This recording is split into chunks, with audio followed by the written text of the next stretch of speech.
Welcome to All Access with Pastor Josh Pennington.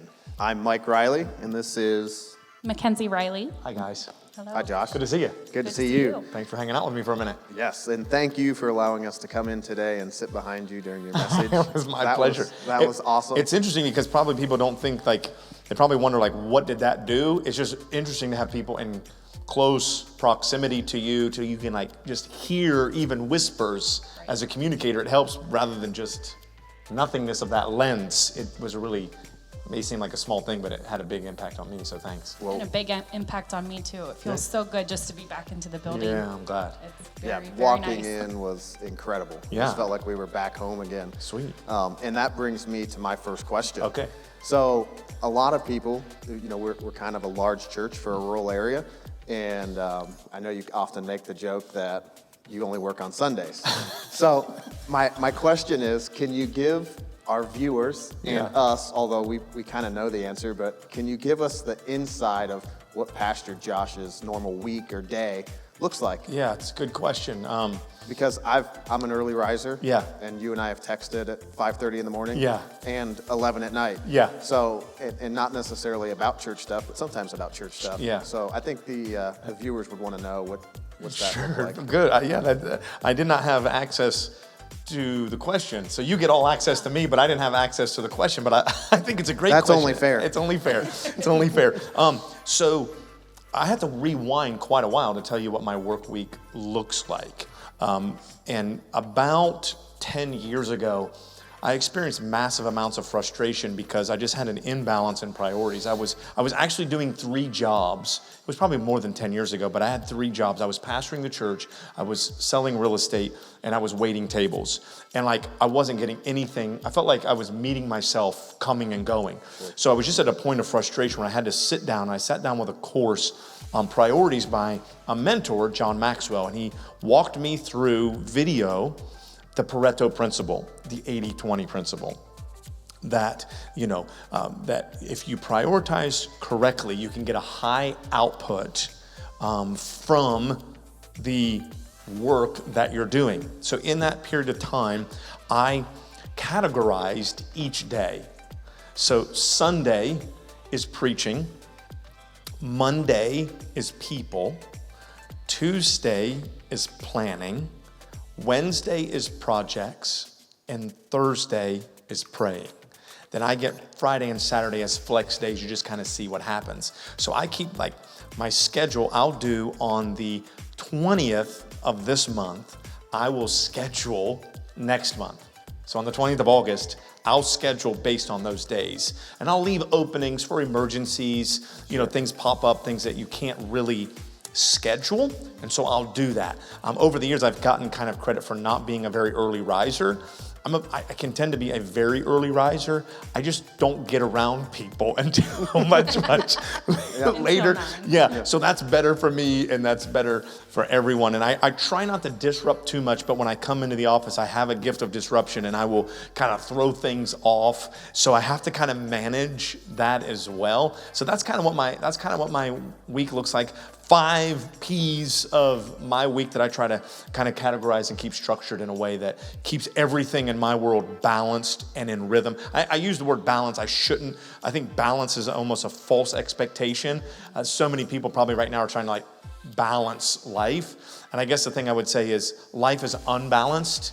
You have seasons where your kids, if you're a parent, occupy a whole lot more of your time than others. Absolutely. You all know about that. Yeah. So life is full of imbalances. The trick is to find a rhythm in the middle of that chaos. And by labeling certain days, I've found that helps me to kind of structure my week and my day. Yeah. Awesome. That's a good question. It's great to know that you just don't work on Sundays. I don't wish that was the way it was, but no, there's a lot that goes into the work week. Tons. I think there's a lot of proof in that. Excuse me, in your messages. Thanks, man. Because you couldn't just do those messages and that content and that quality just by showing up on Sundays. No. I mean, there's a lot that goes in behind the scenes, and I'm just one of several people who are structured and organized and who are working to help keep our church family kind of on a trajectory that's forward. Bro, that production this morning, Oh yeah, it's just getting here early and seeing everything that had to happen for this type of stuff. yeah. Whoa. Amazing. On the other side of that lens is just incredible amounts of work and effort and And energy. organization. Oh, They terrible. handed us a sheet that said what we're going to do at what time. Yeah, yeah. I was like, geez, this is like, I've never been this qualified or this well prepared for anything in my life. And we had a timeline. You do. Until Kenzie makes me a list, and then it's like, do this, do this, do this. You better get him off the mic and start asking me your question, Kenzie, because he's making me nervous. Right. Me too. So I will, I'm just going to kind of backpedal a little bit. Walking into the church this morning was such a great feeling, and I know that's for a lot of people. So I didn't know if you had a timeline that we would open doors again, or how that will be determined. Yeah, so it's a great question. What I can tell you is we are going to be sorting through all of the decisions through the rest of this month. At the time of this taping, it's the middle of August, the third Sunday in August, and all the way through September, for sure, we're going to be online only. But what we're beginning to do is introduce the idea of smaller gatherings that can come into the building, and they're what I'm calling getting clarity on your calling. You guys experienced this with us at the end of the service. The end of today's service, we kind of hung out. Daniel played, the worship team worshiped. We prayed together. We just experienced a time where it was just like what we could do here in-house with those 30 or so people that were in-house. And so like having people, like I guess I want to rest people's souls at ease, put people's souls at ease.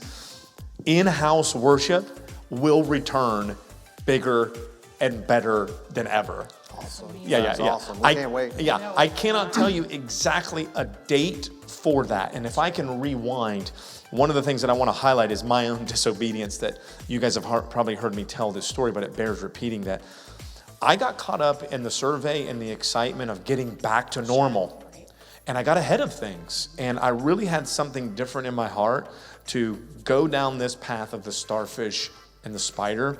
And these series of messages have been an expression of what I see. And my prayer is that people are getting clearer and clearer and clearer on what it means to be the church, to be mobilized, to be put into action and make a difference in a way that I know we're probably not familiar with. But once again, to lean into that discomfort and say, okay, this is just a pause. This isn't forever. It's funny that we how do I want to say it? We navigate change in our everyday life and almost expect it in our families, in our works, in our government, whatever. But there's something about church that we've set up a sacred altar and said, no fly zone for change. Yep. Nothing can change in this arena of my life. But the truth is, change applies to every area of our life. And, I've had people, they're good-hearted people. What are you doing to our church? You're killing our church. You hate people. You hate us. Listen, nothing could be further from the truth. I love this church. I would make the argument, I have put my guts into this thing. Absolutely. I got more skin in the game than anybody else, right? And so my hope to be able to be at a place where we can experience God's presence and not forsake the assembling of ourselves has never been higher. I'm just saying, hey, wait a minute. I can't let the gravitational pull of what's going on in the world around me cause me to be discouraged and depressed. And one of the things that we've done is we've had folks come in on the weekends to get a taste of what this is like so that we don't forget it. Sure. And then I'm hoping that people were hearing me when I say, be one of the 100. I hope you guys are praying about being one of the 100, to be able to introduce that idea beyond when we're worshiping in-house, but to just like say, hey, we're gonna have people in our home intentionally, and we're gonna reach out with them, and we're gonna be salt and light to the world around us.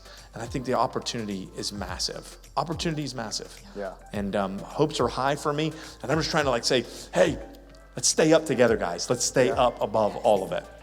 Yeah. That kind of takes me into my next question. Since church has left the building, yes, how do you ensure that the community is getting what they need as we are all Wow. separated. Such a great question, and it literally keeps me awake at night. Yeah. That issue keeps me awake at night. You know, the idea of the starfish, I'm going to keep on pounding on this because it's the best picture that I have. That when you cut us, we don't die, we multiply. And that people in our church family are empowered and released and beyond to go in to the four corners of their world and reach people in their everyday life. Like, that is an activity of the church.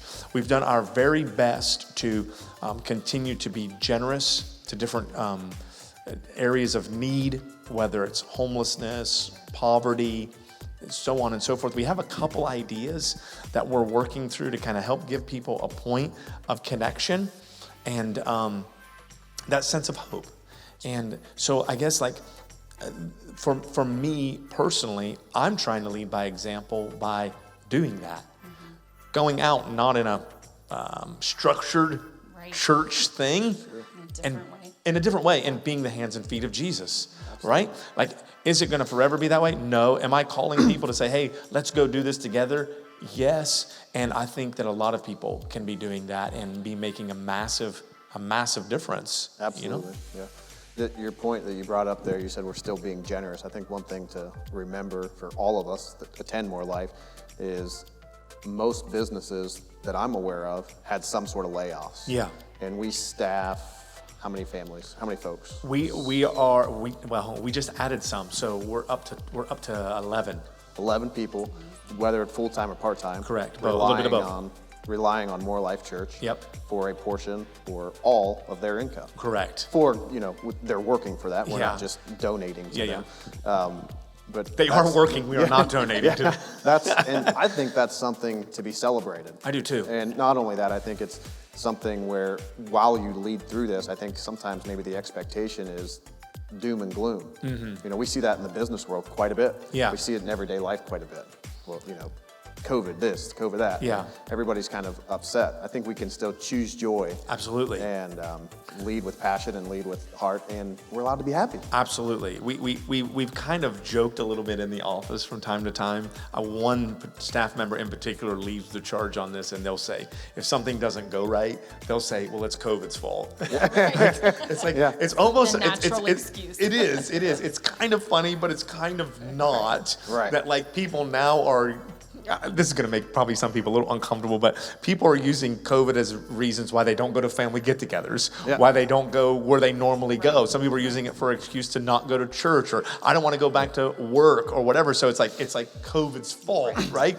And we've leaned in and said, no.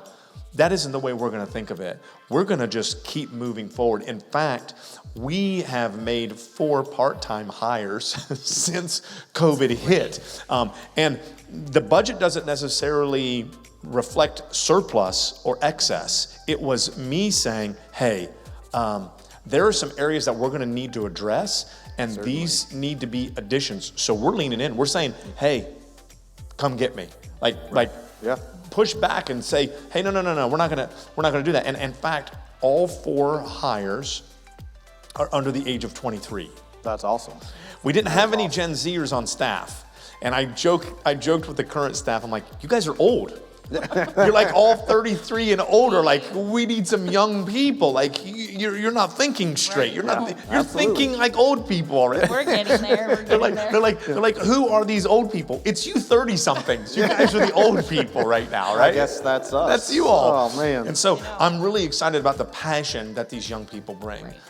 People who have come from all kinds of different walks of life. One that comes from Columbus, one here, 2 local. One is actually moving clear across the country from Los Angeles. She will be here in September. Her name is Maria, and she's helping with some outreach things. So in terms of, like, what are we doing outside the 4 walls?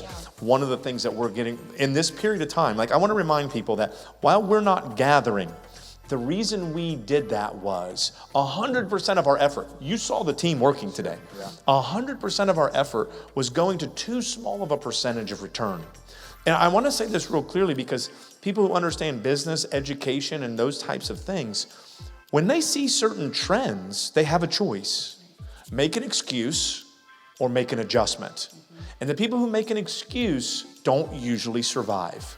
And I was determined we are not going to be a church that makes an excuse. We're going to make an adjustment. And I had to look and manage that man and woman power and say, we can't make all of these things happen and do all of that. It's too big of an investment. So for a period of time, let's get some organic, sustainable things in place. Our church is going to be patient with us. They're going to let us put those things in place while we're reinventing how we can really be the Starfish. I said all that because one of the things that we are initiating when Maria gets here is what we're calling Adopt a Block. And Adopt a Block is a way to get into the community face to face with people who are in need within walking distance of our building. That is going to make an absolute difference. There are people who are dealing with extreme emotional, financial, mental, and physical distress right within walking distance of our church.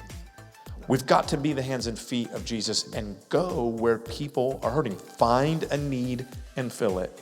Find a hurt and heal it. Like, that's every believer's assignment. So I'm hoping that the other shoe is dropping and people are like, oh, wait a minute. I don't have to wait for Pastor Josh to give me permission. I see this need. Yeah. I can do something. Go for it. You just go for it. I want to say one more thing because there might be other questions, but don't let what you can't do prevent you from doing what you can do. And don't think because we can't do it for everyone, then we can't do it for anyone. Sure. What you can do for someone matters to that someone. Yeah. And you say, well, I can't do this for everybody. And no. It matters to that person. It matters to that person. Let me tell the story. You guys have another question? Or I can finish with a story. I think you can finish with the story. I'll finish with the story. Sure. Along the lines of the starfish and the spider, I've told this story many times and it bears repeating. There's a young boy walking along the ocean with all of these starfish that have been beached. They're on the shoreline. And an older gentleman comes by and sees him picking a starfish up.